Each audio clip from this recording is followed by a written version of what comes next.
أعوذ بالله من الشيطان الرجيم. بسم الله الرحمن الرحيم. إن يوم الفصل ميقاتهم أجمعين. صدق الله مولانا العظيم وبلغنا رسوله النبي الأمين ونحن على ذلك لمن الشاهدين والشاكرين والحمد لله رب العالمين. মুআজ্জাজ মুহতারাম হযরতে মুসল্লিয়ান ইজাম, সম্মানিত উলামায়ে কিরাম, রাহমানি ওয়া রাহিমাকুমুল্লাহ। আমরা আল্লাহ সুবহানাহু ওয়া তাআলার আলিশান দরবারে লক্ষ কোটি শুকর আদা করছি যে আল্লাহ পাকের অত্যন্ত দয়া এবং মেহেরবানিতে পবিত্র সফরুল খাইরের চতুর্থ জুমা নামাজ জুমা আদায়ের মহাল লক্ষ্যে আল্লাহর ঘর মসজিদে আসার বসার সালাম ইয়ারজ করার সুযোগ আর তৌফিক যে আল্লাহ সুবহানাহু ওয়া তাআলা আমাদেরকে দান করেছেন, আমরা তাঁর আলিশান দরবারে শুকরগুজার হচ্ছি। আমরা সবাই পড়ছি আলহামদুলিল্লাহ। আর লক্ষ দরুদ ও সালামের হাদিয়া প্রেরণ করছি সোনার মদিনায় কামলিওয়ালা নবী, নুরুন নবী, হায়াতুন নবী, ইমামুল আম্বিয়া নবী, আফতাবে নবুয়ত, শাহিনশাহ রিসালত, সুলতানে মদিনা, তাজদার হেরম, সরকারে দো আলম, ইমামুল আম্বিয়া মুহাম্মদুর রাসূলুল্লাহ সাল্লাল্লাহু আলাইহি ওয়াসাল্লাম আর নূরি দরবার সোনার মদিনায় উচ্চ আওয়াজে আমরা আরেকবার করছি আলহামদুলিল্লাহ। মোহতারাম হাজিরিন, আমাদের আলোচনার বিষয় হচ্ছে কোরআনুল কারীমের ৪৪ নম্বর সূরা, সূরাতুদ দুখান। আজকে কোরআনুল কারীমের সূরা দুখানের ৪০ নম্বর আয়াতে কারীমার আলোকে কিয়ামতের আলামত আমরা ধারাবাহিক আলোচনা করব বিমাশিয়াতিল্লাহ বিইذনিল্লাহ ওয়া মা তৌফিকি। সূরা দুখানের ৪০ নম্বর আয়াতে কারীমার মধ্যে আল্লাহ বলেন, ইন্না ইয়াউমাল ফাসলি মিকাতুহুম আজমাইন। নিশ্চয় ফয়সালার দিন একটা নির্ধারিত সময়। সুবহানাল্লাহ। ফয়সালার দিন মানে কিয়ামতের দিন। কিসের দিন? কিয়ামতের দিন। আর আমাদের আলোচনা হচ্ছে কিয়ামতের আলামত। এই সূরা দুখানের আলোকে আমরা ধারাবাহিক কিয়ামতের আলামত গুলো আমরা শুনে আসতেছিলাম। আমরা গত জুমায় পর্যন্ত 14টা আলামত শুনেছি। আজকে আমরা 15 নম্বর থেকে শুনব। কিয়ামতের 15 নম্বর যে আলামত আমরা রাসূল পাকের হাদিস থেকে দেখতে পাই সেটা হচ্ছে গান বাজনা, দোল তবলা, বাদ্যবাজকতা এগুলো বেড়ে যাবে। এগুলা যদিও আগের মতো বিয়ে শাদিতে নাট্যফোয়া এনে, বিভিন্ন হারমোনি তলবারে এনে এগুলা কিছুটা কমছে।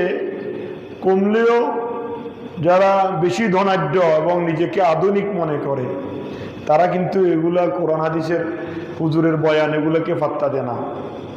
তারা বলে হুজুরের বয়ান এক পাশে, আমারটা আমি। কিন্তু আমরা তারপরে দেখি ওই সমস্ত বিয়ে শাদিতে কিন্তু শান্তি নেই। 1 বছর 2 বছর 3 বছর হরে বিয়ে ভেঙে যায়, অথবা বিয়ে করছে 2-4-10 বছর হয়েছে, ছেলে মেয়ে হচ্ছে না। একটা না একটা সমস্যা তাদের লেগেই থাকে। তা আল্লাহ রাসূল বলেছেন কিয়ামতের আলামতগুলোর মধ্যে অন্যতম একটা আলামত হচ্ছে গান বাজনা বেড়ে যাবে। তো এখন গান বাজনা আগের মতো নাই বলছি না, কিন্তু আছে। কিভাবে? এখন তো আর সিনেমা হল নাই, আছে না? এখন সিনেমা হল নাই, এখন সিনেমা আপনার আমার ঘরে ঘরে, আপনার আমার ফকরে ফকরে। তো আমরা তো মোবাইল এমন একটা জিনিস যেটা আমাদের অতিবয় প্রয়োজন।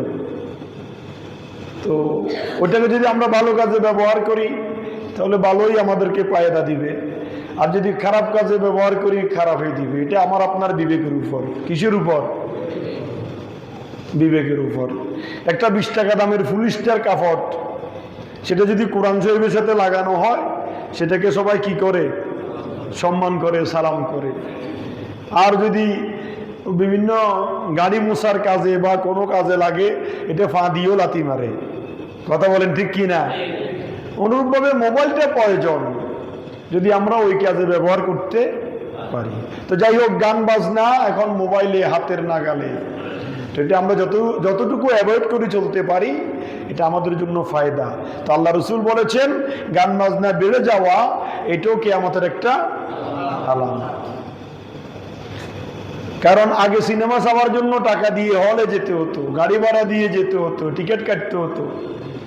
এখন তো আর এগুলোর প্রয়োজন কোন একটা দোকানের পাশে দাঁড়িয়ে ওয়াইফাই লাইন দিয়েও বিনা পয়সায় দেখতে পাচ্ছি। এটা বেড়ে গিয়েছে, এটা হচ্ছে কিয়ামতের একটা আলামত। 16 নম্বর কিয়ামতের আলামত হচ্ছে মানুষ বাড়িঘর দালান কোঠা নিয়ে বড়াই করবে। দালান কোঠা বেড়ে যাবে, বাড়িঘর বেড়ে যাবে। এখন আপনি গ্রামগঞ্জে এখানে সেখানে সব জায়গায় দেখেন না, দালান কোঠা হচ্ছে, বেড়ে যাচ্ছে। এটা নিয়ে প্রতিযোগিতা সৃষ্টি হবে। যেমন দেখা গেল দুবাইতে একটা বানানো হয়েছে 818 মিটারের উঁচু একটা দালান। তো দুবাইতে যখন 818 মিটারের উঁচু দালান এই টাওয়ার বানানো হয়েছে, সৌদি আরব কি করেছে? আপনার লোহিত সাগরের পারে জিদ্দায় কিংটন টাওয়ার বানিয়েছে। বানায় নাই? আমি নিজেও গত বছর হাজিদেরকে নিয়ে গিয়েছিলাম। বিশাল টাওয়ার লোহিত সাগরের পারে। সৌদি আরব কি করেছে? মানুষ যাতে করে সহজে আরো দেখতে পারে, কলক টাওয়ার বানিয়েছে। 125 তলা 28 তলা আছে না মক্কার টাওয়ারের পাশে যে জমজম টাওয়ার, এটাকে কলক টাওয়ার বলে। গড়ি টাওয়ার, যে গড়িটা 20-25 মাইল দূর থেকে অবজারভেশন করা যায়, দেখা যায়। সেটাতে আমি গত বছর 25-এর হজে আমি উঠছিলাম। 168 রিয়াল প্রয়োজন, 168 রিয়াল ওরা নে। প্রথমে 9 তলায় উঠায়, ওখানে একটা রিসিপশনের হলে সেখানে বিভিন্ন নিয়ম কানুন আপনাকে জানায়। তারপরে ইংলিশ, আরবি আর উর্দু, এই 3 ভাষার আপনাকে কিছু ইয়া দিবে। ওটার দিক নির্দেশনা আপনি অনুযায়ী আপনাকে মুহূর্তের ভিতরে এই 110 তলায় উঠে ফেলেছে। মানে লিফটে উঠছি 50 জনের মতো মানুষ, মানে চোখের ফলক দিতেই বলে যে কয় তলা? 110 তলা, 11 তলা। তো তারপরে আস্তে আস্তে উঠতেছে, বিভিন্ন কিছু দেখাচ্ছে। এখনো ওখানেও আল্লাহর সৃষ্টির রববিয়ত সম্পর্কে অ্যানালাইসিস করার কিছু জিনিস আমি অবজার্ভ করেছি। পৃথিবী যে গুণ্যমান, ওয়াশ-শামসু তাজরি লিমুস্তাকারিন লাহা যালিকা তাকদীরুল আজিজুল, সূরা ইয়াসিনে আপনারা পড়েন না? পৃথিবী গুণ্যমান, সূর্য স্থির। কিন্তু আমরা মনে করি সূর্য সকালবেলা এদিক থেকে উঠে পশ্চিম দিকে যায়, মনে হয় সূর্যই যাইতেছে। আসলে কি সূর্য যাচ্ছে? সূর্য স্থির, পৃথিবী গুণ্যমান, ঘুরতেছে। সূর্য আল্লাহ যেখানে বানিয়ে রেখেছে, ওয়াকুল্লুম ফি ফালাকিন ইয়াসবাহুন, প্রত্যেক গ্রহ উপগ্রহ তার নিজ নিজ গতিতে ঘুরতেছে। আমি সূরা ইয়াসিনের আলোচনা করতে গিয়ে এই ব্যাপারে বলেছিলাম। তো পৃথিবী যে ঘুরতেছে ওটা অনুভব করার জন্য ওই 120 তলায় উঠলে সৌদি কর্তৃপক্ষ এমনভাবে গড়িটা এখানে সেট করে দিয়েছেন এবং ঘূর্ণয়নের মেশিন সেট করে দিয়েছেন, পৃথিবী যে ঘুরতেছে সেখানে উঠলে অনুভব হয়। আল্লাহু আকবার। তো দালান কোঠার প্রতিযোগিতা যেটা বলতেছিলাম, সৌদি কি করলো? কলক টাওয়ার বানালো 125 তলা হেরেমের পাশে। মালয়েশিয়াতে ফ্যান্টনাস টাওয়ার আছে না, বিশাল টাওয়ার। চায়নাতে সাংহাই টাওয়ার। এই যে টাওয়ারের প্রতিযোগিতা, দালান কোঠার প্রতিযোগিতা, এটা হচ্ছে কিয়ামতের একটা অন্যতম আলামত। কিন্তু এই দালান কোঠাগুলো একদিন থাকবে। ইজা জুলজিলাতিল আরদু জিলজালাহা ওয়া আখরাজাতিল আরদু আসকালাহা ওয়া ক্বালাল ইনসানু মা লাহা। আমার আল্লাহ বলেন, ইয়াওমা নাতবিস সামাআ কাতাইয়িস সিজিল্লি লিল কুতুব كما بدأنا أول خلق نعيد وعدا علينا إنا كنا فاعلين سبحان الله কোরআনুল কারীমের 21 নম্বর সূরা সূরাতুল আম্বিয়ার 104 নম্বর আয়াতে কারীমার মধ্যে আল্লাহ বলেন ইয়াউমা নাতবিস সামাআ কাতাইয়িস সিজিল্লি লিল কুতুব কিতাবের পৃষ্ঠাগুলা একটার পর একটা যেভাবে হয় কি হয় উল্টায় কাল কিয়ামতের কঠিন ময়দান যখন কিয়ামত আরম্ভ হবে ইজা জুলজিলাতিল আরদু জিলজালাহা এই দালান কোঠা বিল্ডিং গুলো একটার পর একটা পড়তে থাকবে কেউ কাউকে ধরে রাখার সুযোগ কামা বাদানা আউয়ালা খালকিন নুঈদ আল্লাহ বলেন যেভাবে পৃথিবীর জীবনে কিছুই ছিল না সাগর আর মহাসাগর ছিল আল্লাহ যেভাবে বানিয়েছেন আবার কিতাবের পৃষ্ঠার মতো একটার পর একটা পড়ে ওইভাবে কি হয়ে যাবে একাকার হয়ে যাবে আল্লাহু আকবার ইসরাফিল সিংহা ফুৎকার দেওয়ার সাথে সাথে পড়ে সাইলাব হয়ে যাবে কুল্লু মান আলাইহা ফান ওয়া ইয়াবকা ওয়াজহু রাব্বিকা যুল জালালি ওয়াল ইকরাম আল্লাহ বলেন সবকিছু ফানা হয়ে যাবে বাকি থাকবে একমাত্র কে আল্লাহ সেটার নাম কিয়ামত সেটার নাম কি কিয়ামতের 17 নম্বর আলামত হচ্ছে চুল দাড়িতে আপনার কলপ করা দেখবেন এটা তো আপনারা যারা সাধারণ শিক্ষিত জেনারেল শিক্ষিত এটা নয় আমি অত্র এলাকাতে আশেপাশেও অনেক ইমামকে দেখেছি খতিবকে দেখেছি যারা সার্বক্ষণিক কালো করতে থাকে কেন আপনি আল্লাহ রসুলের কেউ দোহাই দিয়ে সুন্নত আল্লাহ রসুল লাল করেছে মেহেদি লাগিয়েছে তো লাগান আপনি মেহেদি আপনি অরিজিনাল গাছের মেহেদি লাগান আপনি তো আর্টিফিশিয়াল কিছু কিনে লাগাই দিচ্ছেন লাল করে দিচ্ছেন মনে হচ্ছে আপনার কাছে সুন্দর লাগতেছে কালো করে দিচ্ছেন কিন্তু সবচাইতে বেস্ট হচ্ছে কি সাদা দাড়িওয়ালাকে আল্লাহ সম্মান করে সুবহানাল্লাহ হাদিস শরীফ আল্লাহ নাকি ফেরেশতাদের সাথে বড়াই করে সাদা দাড়িওয়ালা লোকদেরকে নিয়ে এবং তাদেরকে আল্লাহ সম্মান দেখায় সম্মান জানায় আপনি লাল করতে পারবেন অরিজিনাল মেহেদি দিয়ে আর কালো করার কোনো সুযোগ নাই আমি কি চাইলেও কালো করতে লাল সাদা করতে পারবো আপনি চাইলেও সাদা করতে পারবেন হ্যাঁ আধুনিক ফ্যাশনে বিভিন্ন ওই মহিলারা দেখেন না এই চুলকে বিভিন্ন আকৃতি করি গুড়া এগুলো হচ্ছে জাহান্নামী পাপিষ্ট এদের আকৃতি আমি আপনি ধারণ করি সাদা করতে পারবো কিন্তু আল্লাহ পাকের পক্ষ থেকে সাদা হওয়া আপনি যখন ভূমিষ্ঠ হয়েছেন এগুলোর কোনো আলামত ছিল 10 বছরে কোনো আলামত ছিল তারপরে এসেছে কার হুকুমে আবার আল্লাহর হুকুমে সাদা হচ্ছে সাদা করে আপনাকে স্মরণ করাই দিচ্ছে বান্দা তুমি যখন দুনিয়াতে এসেছিলা কিছুই ছিলে না এখন সাদা হয়েছে মানে আমার কাছে আসার তোমার সুযোগ সময় হয়েছে তুমি প্রস্তুতি নাও সুবহানাল্লাহ এইটাও কিয়ামতের একটা কি আলামত জোয়ান বুড়া মানুষ জোয়ানের বাপ ধরবে কিন্তু শরীয়তে নিষেধ কিন্তু আশেপাশে অনেক ইমামকেও আমি দেখি কি করতে কালো এটা কিন্তু শরীয়ত অ্যাকসেপ্ট করে না যাই হোক কিয়ামতের 17 নম্বর আলামত 18 নম্বর আলামত হচ্ছে শিরিক বেদাত বেড়ে যাবে শিরিক বেদাত চরম বেড়ে যাবে মানুষ আল্লাহকে বাদ দিয়ে আল্লাহর সৃষ্টির সামনে মাথা নত করবে আল্লাহর কাছে না চেয়ে আল্লাহর সৃষ্টির কাছে চাইবে মানুষ অন্যায় অপরাধ জুলুম নির্যাতনের পাশাপাশি শিরিক বেদাতের দিকে মানুষ ধাবিত হয়ে যাবে মানুষ আল্লাহকে বাদ দিয়ে আর কাউকে দাতা মনে করবে নাউজুবিল্লাহ বলবেন না এগুলো কিসের আলামত শিক্ষিত বলেন অশিক্ষিত বলেন এবার হয়ে যাচ্ছে এখন এগুলা শিরিক বেদাত বেড়ে যাচ্ছে কিন্তু এই সমস্ত অরিজিনাল শিরিক বেদাত গুলা কি এটা আমাদের আলেম সমাজ বলে না কিছু কিছু আলেম শুধু মিলাদ পড়াকে বেদাত ফাতিহা দুরূদ করাকে বেদাত এই সমস্ত দুই একটা ঈদ মিলাদুন নবী করা বেদাত এগুলা দিয়ে শুধু প্রচার করে মিডিয়া গরম করে কিন্তু আসলে কোনগুলা বেদাত কোনগুলা শিরিক কোনগুলা মানুষের ঈমান আকীদাকে নষ্ট করে দিচ্ছে পরকালে জাহান্নামে যাওয়ার রাস্তা সহজ করে নিচ্ছে। আল্লাহ পাক সব গুনাহ মাফ করে দিবেন, কিন্তু শিরকের গুনাহ আল্লাহ কি করবে না? ইন্না শিরকা লাযুলমুন আযীম। আল্লাহ বলেছেন শিরিক হচ্ছে বড় জুলুম। শিরিককে আল্লাহ গুনাহ বলে নাই, শিরিককে আল্লাহ জুলুম বলেছে। শিরিক করা মানে আল্লাহর সাথে জুলুম করা। শিরিক কি? এখন দেখেন অধিকাংশ মানুষ মাজারে গিয়ে সেজদা দিয়ে তাদের কাছে ছেলে চাইতেছে।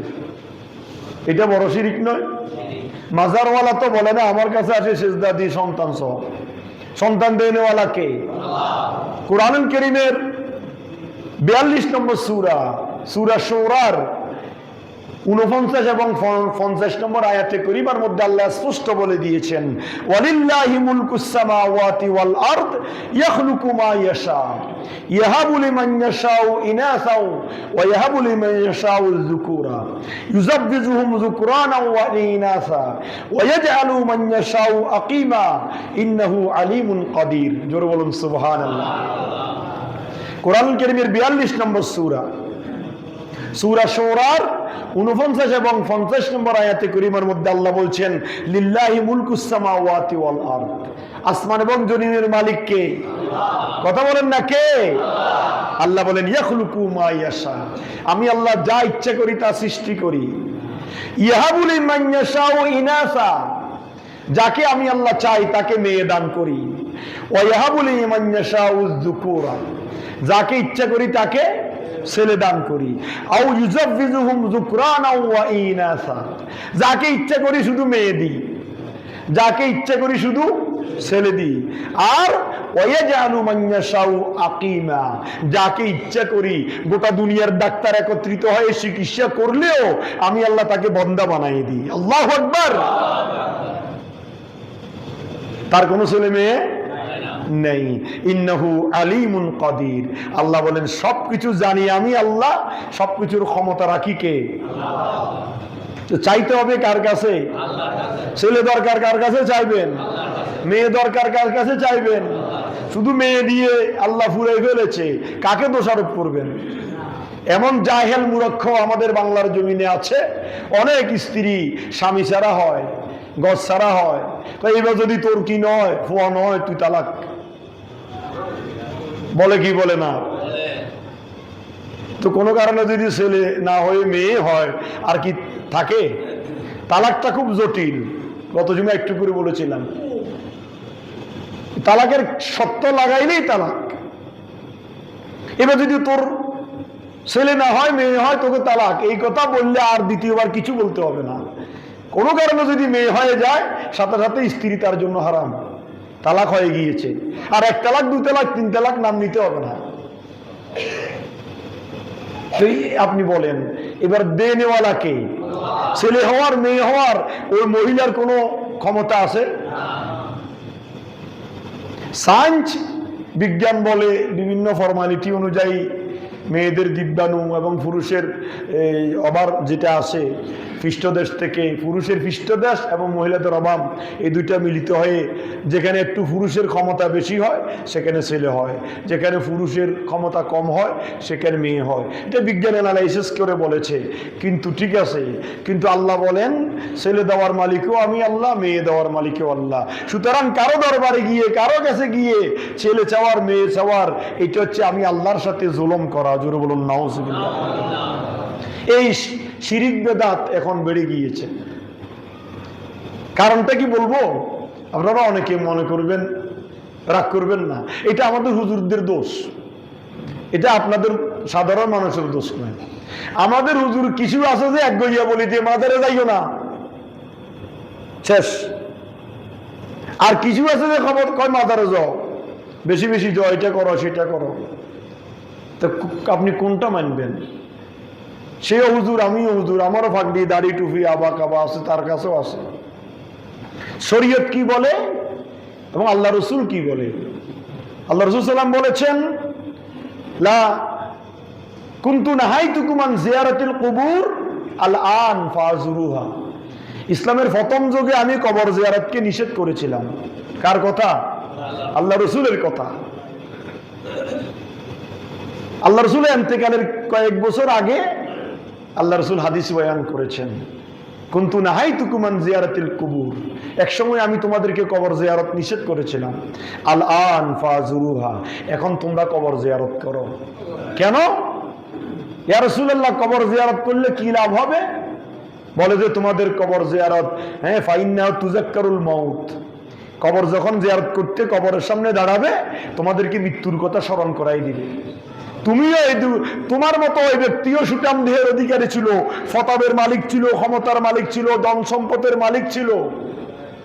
আজকে তাকে সাপ বিচ্ছুর গর্তের মধ্যে মাটির ভিতরে, দুনিয়ার কেউ তার খবর নিতে পারছে না। তুমি যখন তার কবরের সামনে দাঁড়িয়ে জিয়ারত করবে তোমাকে সেই মৃত্যুর কথাটা স্মরণ করাই দিবে। সুবহানাল্লাহ। আপনি কেন নিষেধ করবেন কবরে যাইও না, আমাদের কবর জিয়ারত করিও না? আর কবর জিয়ারতের সিস্টেম বাতাই দিতে হবে। আল্লাহ ওলিদের দরবারে যাও, আল্লাহ বলছেন ইন্না রাহমাতাল্লাহি করিবুম মিনাল মুহসিনিন, আমি আল্লাহর দয়া পাওয়ার জন্য আমার ইহসান প্রাপ্ত বান্দাদের কাছে তোমরা যাও। তো গেলে কি হবে? বলে যে তাদের কাছে গিয়ে আমি আল্লাহর কাছে চাও, তাহলে আমি আল্লাহ তাদের উসিলায় তোমাদেরকে দিব, কিন্তু চাইতে হবে কার কাছে? তো আমরা এই আমাদের আলেম ওলামার ডাকাডাকির কারণে আদার এই আপনার এই বাটার ইয়ার ডাক্কা ডাকিতে মরিচের 12টা, ঠিক না? তো আমরা আলেম ওলামা বিভিন্ন ফিতনার কারণে সাধারণ মানুষ এখন বিভ্রান্তির মধ্যে পড়ে। যার ধরুন এই শিরিক বেদাত এটা বেড়ে গিয়েছে, এইটা শিরিক বেদাতটা বেড়ে যাওয়া এটাও কিয়ামতের একটা কি আলামত। 19 নম্বর কিয়ামতের আলামত হচ্ছে সময়ের বরকত উঠে যাওয়া। সময়ের বরকত উঠে যাবে। আল্লাহ রাসূল সাল্লাল্লাহু আলাইহি ওয়াসাল্লাম বলেছেন সময় স্বল্পতা দেখা দিবে। قال رسول الله صلى الله عليه وسلم لا تقوم الساعة حتى يتقارب الزمان فتقوم السنة كالشهر ويكون الشهر كالجمعة ويكون الجمعة كاليوم ويكون اليوم كالساعة كما قال عليه الصلاة والسلام। আল্লাহ নবী রাহমাতুল্লিল আলামিন বলেন কিয়ামতের অন্যতম আরেকটা আলামত হচ্ছে সময়ের স্বল্পতা বেড়ে যাবে, সময় স্বল্প হয়ে যাবে। হ্যাঁ, সময় কি হয়ে যাবে? কেমন হবে? ইতাকারাবুজ জামান, সময় এমন স্বল্পতা হবে, ফাতাকুনু সানাতু কাশ-শাহর, 1 বছর হবে 1 মাসের মতো। 1 বছর হবে কয়দিনের মতো? দেখেন না, গত রমজান গেল যে কয় মাস হলো? রমজান, শাওয়াল, জিলকদ, জিলহজ, মুহররম, সফর 6 মাস হয়ে গেল। মনে হয় যেন রমজানের রোজা রাখি তারাবি পড়তেছি কতদিন, এরকম মনে হচ্ছে না? 1 শুক্রবার যাওয়ার সাথে সাথে আরেক শুক্রবার তালাশ করি, নিতে কষ্ট হয়ে যায়। সময় কিভাবে চলে? আল্লাহ রাসূল বলেছেন ফাতাকুনু সানাতু কাশ-শাহর, বছর হবে 1 মাসের মতো। ওয়ায়াকুনু শাহরু কাল জুমআ, মাস হবে সপ্তাহের মতো। ওয়ায়াকুনুল জুমআতু কাল ইয়াউম, সপ্তাহ হবে দিনের মতো। ওয়ায়াকুনুল ইয়াউমা কাস-সাআ, দিন হবে ঘন্টার মতো, ঘন্টা হবে মিনিটের মতো। এই সময় এত স্বল্পতা হয়ে যাবে, এটা হচ্ছে কিয়ামতের অন্যতম আরেকটা আলামত। সুবহানাল্লাহ। এটা এখন দেখা যাচ্ছে না? বছর ঘুরে আসতে চোখের ফলক মনে হয়, সপ্তাহ ঘুরে আসতে চোখের ফলক মনে হয়। এটা কিয়ামতের অন্যতম একটা আলামত। এবার আসেন 20 নম্বর। কিয়ামতের 20 নম্বর আলামত হচ্ছে মসজিদ চাকচিক্য হবে, টাইলস হবে, এসি হবে, এয়ার কন্ডিশন হবে, আধুনিকতা হবে। আল্লাহ রাসূল বলেছেন লা তাকুমুস সাআ হাত্তা ইয়াতাবাআন নাসু ফিল মাসাজিদ, কিয়ামত অতি নিকটে। তোমরা মনে করবে কখন? যখন মসজিদগুলো চাকচিক্য হবে, সৌন্দর্য হবে, এসি হবে, টাইলস হবে, আধুনিক হবে। মসজিদকে আধুনিকতার সোফান মনে করবে, কিন্তু তুমি ভিতরে গিয়ে দেখো মসজিদ খালি। মসজিদ কি? এটা হচ্ছে কিয়ামতের অন্যতম একটা আলামত। আপনি মসজিদগুলো দেখেন, গ্রামগঞ্জে বলেন, গ্রামগঞ্জে এখন শহর থেকেও আরো আধুনিক মসজিদ হচ্ছে, কথা বলেন ঠিক কি না? কিন্তু মসজিদে গিয়ে দেখেন, টাউনে বন্দরে তো অন্তত পক্ষে জোহর, আসর, মাগরিব, এশায় কিছুটা মানুষ মুসলমান হিসেবে আসে। গ্রামগঞ্জে ইমাম মুয়াজ্জিন ছাড়া আর কিছু থাকে না। জোহর বলেন, আসর বলেন, মাগরিব, ফজরে তো অনেক সময় আজানও হয় না, মুয়াজ্জিনও ঘুম, ইমামও নাই, কয়ে চলে এমনি। আমি আমার এলাকার মসজিদের সেক্রেটারি, গত পরশুদিন ফোন আসছে, ওই ফারুকি আজ তো আজান হয় না মসজিদে, ফজরও জামাত হয় না, আপনি প্রতিদিন যান না? যাই না, আজকে তো আজান শুনি না। পরে খবর নিয়ে দেখলাম যে মুয়াজ্জিন বাড়িতে ঘুমাচ্ছে, ইমাম সাহেব আসে নাই। তার কি করবো, এখানে ভিডিও করা যাবে না। ইমামকে ফোন করলাম, কি ব্যাপার ইমাম সাহেব? তো হুজুর বেশি বৃষ্টি ছিল তো ঘুমো ধরছে, যায় খবর নাই। তো মুয়াজ্জিন ও বাসায় গেছে, শেষ। আচ্ছা, ইমাম মুয়াজ্জিন সমস্যা হইতে পারে, তা আপনি এলাকার মুসল্লি কই? আপনি একটা আজান দিলে কি গুনাহ হবে নাকি? আপনি আসি মসজিদ খুলে আজান দিলে, নামাজ পড়ালে গুনাহ আসে না? তা আপনি কেন নাই? আমি ইমামকে আর মুয়াজ্জিনকে শাসাই নাই। আমি যে যারা ফোন করছে 2-3 জন, তাদেরকে বললাম যে আপনি আসেন নাই কেন? আপনি আসলে তো আপনি মসজিদ খুলে আজান দিতে পারতেন, নামাজ পড়াইতে পারতেন, শেষ। এখন তো ইমাম মুয়াজ্জিন ওরা সুবিধা অসুবিধা দেখতে পারে। মুয়াজ্জিন ছুটিতে, ইমাম অধিক বৃষ্টির কারণে ঘুমে আসতে পারে না বাড়ি থেকে। এই যে অবস্থা, আল্লাহ রাসূল বলে এটা কিয়ামতের আলামত। মসজিদ চাকচিক্য হবে কিন্তু মুসল্লি শূন্য। মসজিদ হাহাকার করবে, 2 তলা 3 তলা, মসজিদ শূন্য। তারপরে কি হবে? ওয়াজাহারাতিল আসওয়াদু ফিল মাসাজিদ, মসজিদে হট্টগোল, চিল্লাচিল্লি, দুনিয়াবি কথা বেড়ে যাবে।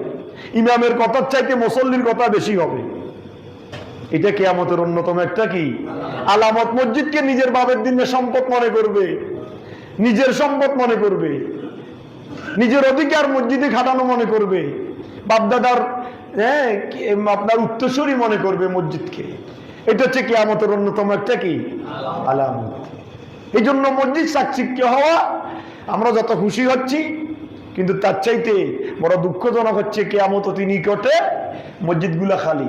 মসজিদগুলা কি মাঝে মধ্যে আমার এখানে এরকম হয়তো বললে তো আপনারা রাগ করবেন, ফজর নামাজে দেখি 2-4 জন ছাড়া আর নাই। একটু বৃষ্টি হইলে আমি ছাতি নিয়ে আসি, কাপড় পাল্টাইতে হয়, বৃষ্টিতে ভিজে গিয়েছি এই জন্য। কিন্তু আমি এখানে আসি দেখি মসজিদে 2-4-5 জন 10 জন, আর মুসল্লি নেই। তো উদাহরণ গ্যারান্টি দিয়ে লাভ কি? আপনারা শহরে থাকেন, ঘরের পাশে মসজিদ, মসজিদের কেরাতের আওয়াজ শুনেন, আজান তো শুনেন, একামতের আওয়াজও শুনেন, কিন্তু আপনারা আসি মসজিদে নামাজ পড়তে পারেন না। গ্যারামকে আর দোষারোপ করে লাভ কি? এটা একটা কিয়ামতের অন্যতম আলামত। আল্লাহ আমাদেরকে হেফাজত করুক, আমিন বলেন। কিয়ামতের 21 নম্বর আলামত হচ্ছে বখালতি বাড়ি যাবে, মানুষ কৃপণ হয়ে যাবে, কুঞ্জুস হয়ে যাবে, মানুষ কলকে পর্যন্ত মিস কল দিবে। এরকম এরকম বখালতি মানুষের বেড়ে যাবে, এটা দেখা যাচ্ছে। এখন মানুষ কোন ধরনের বকিল হচ্ছে, এটার বিভিন্ন পারিভাষিকতাও আছে।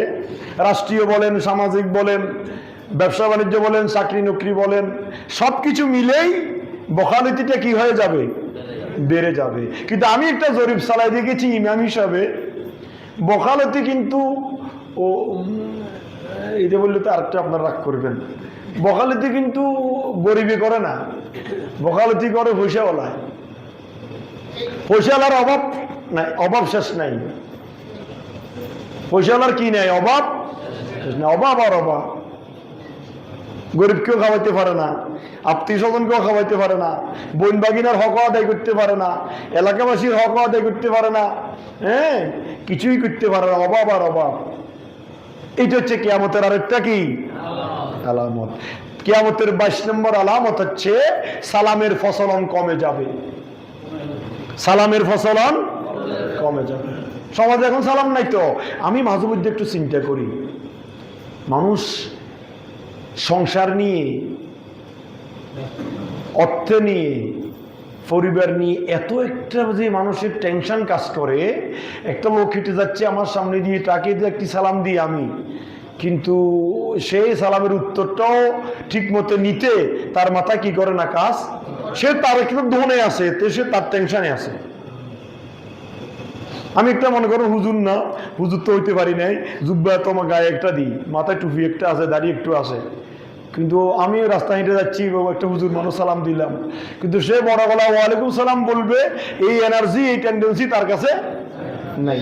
চিন্তায় দিব মানুষকে পারিভাষিকতা এমন করে ফেলেছে। তো আল্লাহ রাসূল বলেছেন সালামের ফসলন কমে যাবে। আন জাবির রাদিয়াল্লাহু তাআলা আনহু قال قال رسول الله صلى الله عليه وسلم السلام قبل الكلام كما قال عليه الصلاه والسلام। আল্লাহ রাসূল বলেন কথাবার্তার আগে কি সালাম। রাস্তায় দেখলে আসসালামু আলাইকুম, একটা গাছের ফলক গুড়ি আসলে আসসালামু আলাইকুম। কার সুন্নত? রাসূলের সুন্নত, মুসলমানের নিদর্শন, আলামত। সওয়াব বেশি না কম? সালাম দেওয়া কি? সালাম দেওয়া সুন্নত। দিলে দিলেন, না দিলে কি নাই গুনাহ? জবাব দেওয়া কি? আমি মাঝে মধ্যে চিন্তা করি, আমি একটা সালাম দিলাম, এই ভদ্রলোক ওয়ালাইকুম সালামটা বললো না, জবানও লাগলো না, তাহলে মানুষ কি অশান্তিতে আছে, এটি নিয়ে একটু চিন্তা করি। তাহলে সালামের ফসলম কমে যাওয়া, হ্যাঁ, সালামের প্রতি উদাসীন হওয়া, এটা কিয়ামতের অন্যতম একটা আলামত। এবার আসেন কিয়ামতের 23 নম্বর আলামত হচ্ছে ব্যবসা বাণিজ্যের ফসার কমে যাবে। আপনারা দেখতেছেন, রাষ্ট্রীয়ভাবে হোক, সামাজিকভাবে হোক, ব্যক্তিগত হোক, বিভিন্ন কারণ অকারণে ব্যবসা বাণিজ্যের ফসার কমে যাবে।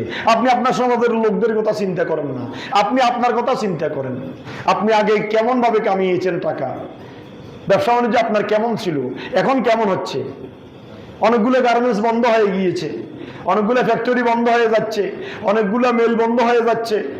ব্যবসা বাণিজ্যের ফসারতা কমে যাবে। একটার সাথে আরেকটার কি সম্পর্ক? একটার সাথে আরেকটার কি সম্পর্ক? আপনার ব্যবসা হচ্ছে না, আপনি অগাধে খরচ করতে পারতেছেন না। এখন যে তালবান আরেকটা চলতেছে দেশে গ্যাস নিয়ে, আজকে একজনে বললো গ্যাসের কারণে তার ফ্যাক্টরি বন্ধ।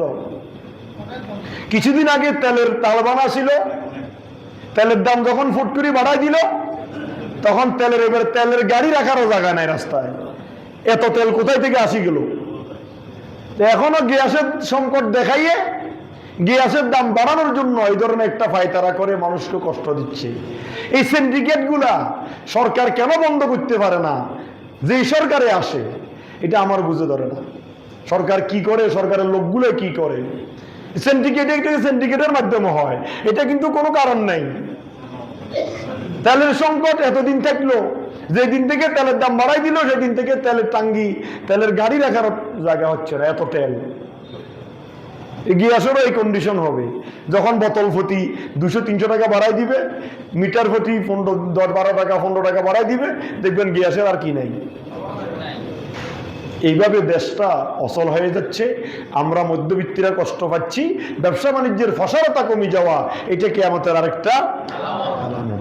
এবার আসেন 25 নম্বর কিয়ামতের আলামত হচ্ছে পর্দা উঠে যাবে, বেপর্দা বেড়ে যাবে। এখন কি বেপর্দা বাড়ছে না কমছে? কথা বলেন না। আমি গতদিন একটা অনুষ্ঠানে বলেছি, এই পৃথিবীর জমিনে যদি কোনো অলি থাকে, প্রথম অলি হচ্ছে মহিলা। প্রথম অলি কি? তো আমাকে একজনে প্রশ্ন করেছে, এই কথা কেন, মহিলা কিভাবে অলি হয়? আমরা তো কোনো মহিলার অলির মাজার বা শুনি নেই। আমি যে একজন সতীসাথী মহিলা যদি সে 5 ওয়াক্ত নামাজ পড়ে, স্বামীর আনুগত্য করে, সতীত্বের হেফাজত করে, কথা গুরুত্ব দিয়ে শুনবেন, স্বামীর আনুগত্য করে, সতীত্বের হেফাজত করে, সে ডাক্তার, চিকিৎসা অতিবয় প্রয়োজন ছাড়া ঘর থেকে যদি বাইর না হয়, তার দোয়া সরাসরি আল্লাহ আরশে পৌঁছে যায়। সুবহানাল্লাহ। মহিলা তো গুনাহ করার কোনো স্কোপই নাই, 4 দেওয়ালের ভিতরে থাকবে, বাত ফাঁক করবে, ঘর মুছবে, কাপড় চোপড় ধুইবে, স্বামী আসতেছে যাইতেছে, ছেলে মেয়ে লেখাপড়া তদারকি করবে ঘরের ভিতরে। সে তো ফায়সা কাজ করা আর গুনাহ করার কোনো স্কোপই নাই। আমি পুরুষ, ঘর থেকে আমি ইমাম সাহেব হই আর গাজী সাহেব হই আর হুজুর সাহেব হই, ঘর থেকে বের হলে জানা শুরু, ঘর থেকে বের হলে গুনাহ শুরু। জানা কি শুধু অপকর্মের নাম জানা নেই, চোখের অত জানা। রাস্তায় বাইরে হলে তো আমার জানা শুরু হয়ে গেল। আমি একের সুফি সাহেব, হুজুর সাহেব, দরবেশ সাহেব সাজার তো কোনো স্কোপ, কিন্তু ও মহিলাটা তো ওই গুনাহ করার কি নাই। আল্লাহ রাসূল বলেছেন, সাল্লু খামসাকুম সুমু শাহরাকুম ওয়াদ্দু যাকাতা আমওয়ালিকুম ওয়াতিউ আমরাকুম তাদখুলুল জান্নাতা রাব্বিকুম কামা ক্বালা আলাইহিস সালাতু ওয়াসসালাম। আল্লাহ রাসূল বলে, হে আমার উম্মতের নারীরা শুনো, সাল্লু খামসাকুম, তোমরা 5 ওয়াক্ত নামাজ পড়ো, সুমু শাহরাকুম, এক মাসের রোজা রাখো, ওয়াদ্দু যাকাত আমওয়ালিকুম, সম্পদ থাকলে যাকাত দাও, ওয়াতিউ আমরাকুম, স্বামীর আনুগত্য করো, সতীত্বের হেফাজত করো, স্বামীর আমানত রক্ষা রাখো, তাদখুলুল জান্নাতা রাব্বিকুম, তুমি জান্নাতের যে দরজা দিয়ে ইচ্ছা সেই দরজা দিয়ে প্রবেশ করো। আল্লাহু আকবার। এই শুভ সংবাদ মহিলার জন্য। কার জন্য বলেন না? কিন্তু আমাদের সমাজে আছে ওই ধরনের মহিলা? খুব কম, খুব কম, কমে যাচ্ছে। এগুলো আমাদের সমাজের যে অবস্থা, বেপরদা বেড়ে যাচ্ছে। এটা হচ্ছে এই আপনার একটা অন্যতম কি কথা খেয়াল করেন, বেপরদা বেড়ে যাচ্ছে, এটা কিয়ামতের অন্যতম একটা কি আলাম। আর একটা কথা আজকে বলবো, আপনারা গুরুত্ব দিয়ে শুনবেন। এই সমাজে এমন লোক বসবাস করেন, সবচাইতে বেশি নির্যাতিত মহিলারা, যেটা আমি এই সমাজে দেখতেছি। আমাদের সমাজটা কেমন হয়ে যাচ্ছে, গোটা বাংলাদেশ, গোটা ওয়ার্ল্ড। 6 তলা বিল্ডিং এর মালিক, স্বামীর সাথে স্ত্রীর সম্পর্ক নাই। 6 তলা বিল্ডিং এর মালিক, ছেলে তাকে একতলায়, বড়টা থাকে আরেক তলায়, বাপ থাকে আরেক তলায়, মা ঘরের বাইরে, স্বামী স্ত্রীর কোনো সুসম্পর্ক নাই।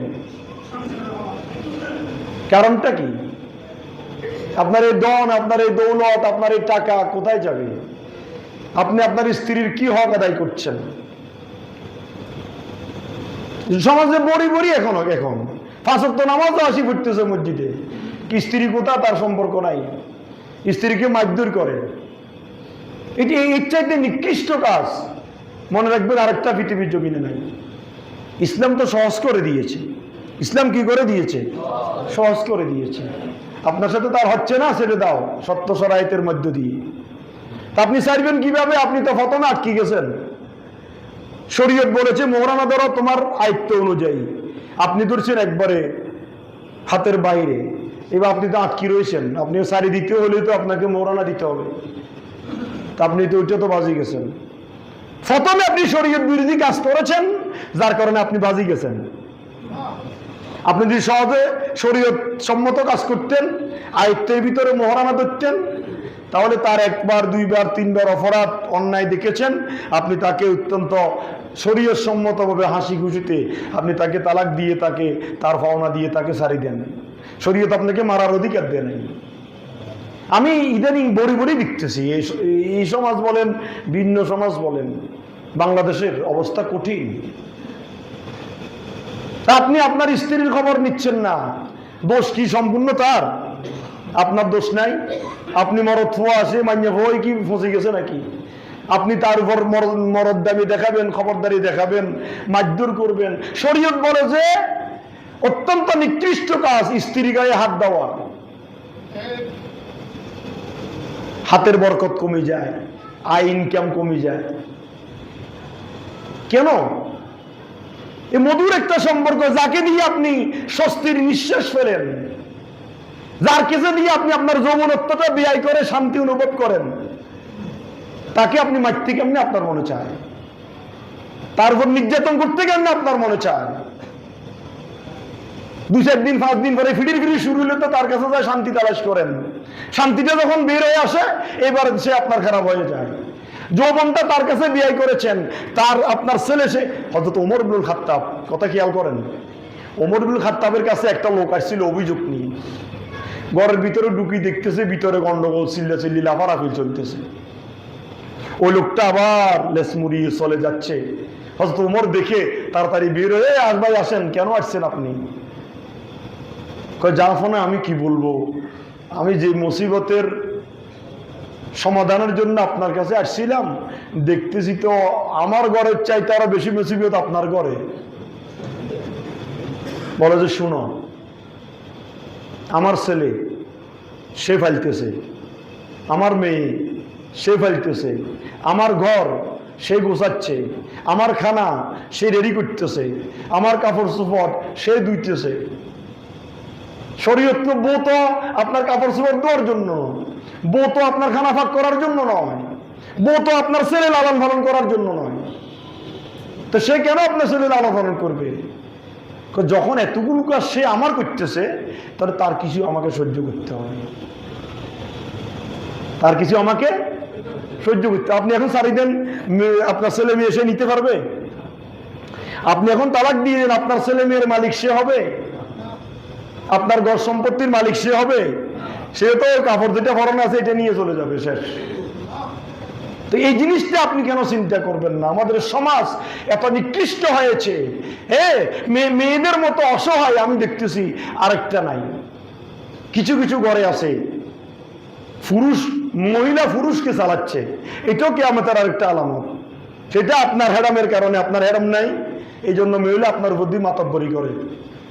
কিন্তু মহিলার কাজ মহিলাকে করতে দিবেন, আপনার কাজ আপনার হাতের বাহু আপনার হাতে রাখবেন। গুন্ডির রশি কার কাছে? আপনার হাতে থাকবে। গুন্ডির রশি যদি আপনি তাকে ছাড়ি দেন, তাহলে আপনি বেমর্দা পুরুষ, আপনার কাছে কোনো হেডাম নাই। আপনি আপনার হাইসিয়তে থাকবেন, তাকে তার হাইসিয়তে থাকতে দিবেন। কিছু মনে করবেন না, কদমে হাত রাখি বলছি, যে সমস্ত মহিলারা চাকরি করে তারা অর্ধেক পুরুষ। অর্ধেক কি? পুরুষ।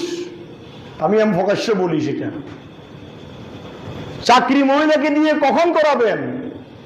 যখন আপনার ইনকাম দিয়ে, হালাল ইনকাম দিয়ে আপনার পরিবার হিমশিম খাচ্ছে, চলতে অপারক, আপনার স্ত্রী যোগ্য আছে, লেখাপড়া আছে, তার থেকে আপনি হেল্প নেওয়ার জন্য অতি পদ্মার সহিত যদি সুযোগ হয় আপনি চাকরিতে দিবেন। কিন্তু যে মহিলাটা অবাধে চাকরি করে, হ্যাঁ, সারাদিন থাকে সে ফরপুরুষের সাথে, ফরপুরুষের তার আনাগোনা, তার উঠা বসা, তার যাওয়া আসা, ধাক্কা ধাক্কি ফাক্কা ফাক্কি গাড়িতে, তাহলে সেটা ইসলামকে আপনার কিভাবে হালাল করবে? অধিকাংশ পুরুষের মহিলা চাকরি করে, আপনারা এটা চিন্তা করবেন হুজুরের কথাটা কি বললো আজকে। আপনি স্ত্রীকে কখন চাকরি করাবেন?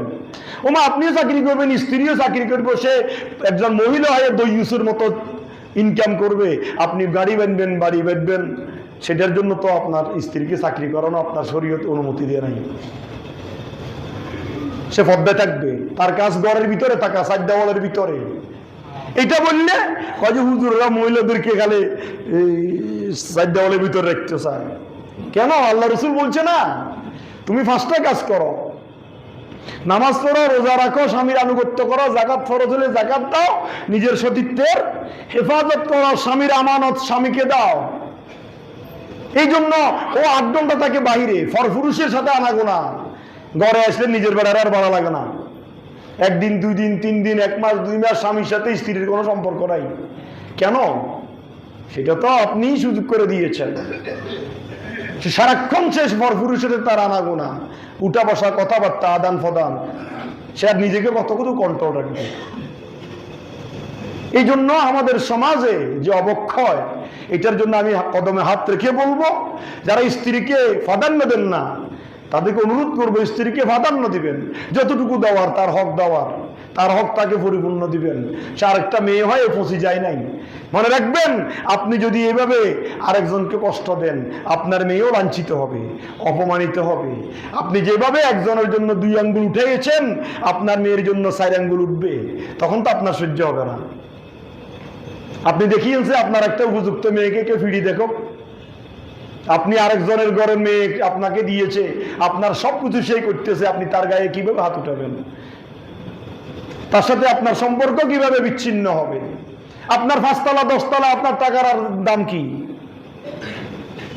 এটা হচ্ছে কিয়ামতের বড় আলামত, মনে রাখবেন। আজকে এতটুকুর ভিতরে শেষ করলাম।